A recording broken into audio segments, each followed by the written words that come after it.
ஒரு வண்டி நிறுத்திட்டோம். நீங்க என்ன நினைக்கிறீங்க கைஸ்? இங்க பாருங்க கைஸ், வண்டி நிறுத்திட்டோம். நானே தம்பி இங்க தான் வந்துட்டோம். சரி ஷூட்டுக்கு வந்துட்டோம். சரி நானே தம்பியும் வந்துட்டோம். சரி ஒரு உள்ள போயிட்டு இருக்கோம். என் கண்ணுக்கு எதனா மாட்டுதா பார்க்கலாம்.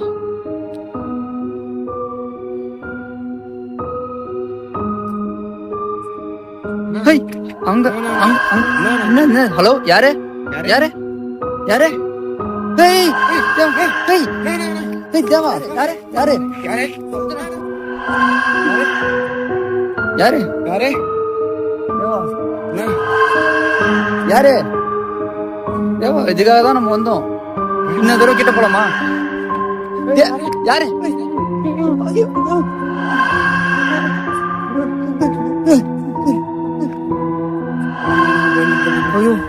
உடம்பு நாசில் இருக்குது.